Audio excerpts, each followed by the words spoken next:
Менин күйөөм чечкинсиз. Бул мени кыйнап келет деп биздин угармандар кайрылат. Чечкинсиздик кээ бир эркектерде бар. Бирок биз билишибиз керек.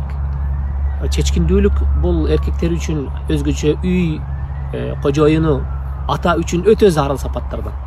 Бирок ал кокус болбой калса, бул жашоо бүттү деген сөз эмес. Сага жардамчы болуңуз. Жардамчы болгон учурда эч качан анын колунан келбеген нерсени чоң талап кылып анын мойнуна илбеңиз. Биринчиден муну апасынын баласы деп ат коюп келишет. Оба себеби дегенде чечкинсиз болгондуктан дайыма өзүнөн чоңдорду карай берет. Тигинден күтөт, мындан күтөт. Аны башка бирөөнүн оозун карайт. Бирок мына ушул учурда сиз мындай былжыраган эркекти андан көрө таштайынчы деп бала бакыраңызды арсар кылып ортодо тирүүлө жетимге айландырбаңыз. Эң башкысы талак сураганга шашпаңыз.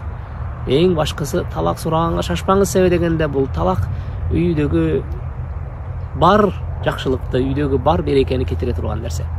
Андыктан бул биринчи кадам болсун. Экинчи кадам, чечкинсиз эркектин жанында сизде болгон чечкиндүү аял болуш керек.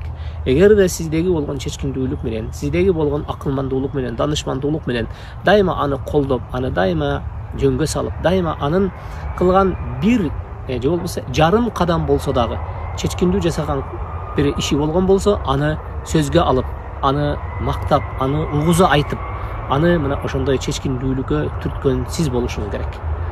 Андыктан, урматтуу эже карындаштарым, бул маселе чындап эле кол менен жасап кое турган маселе эмес, балким жанында турган сиздей акылман эжелердин, апалардын тулусу.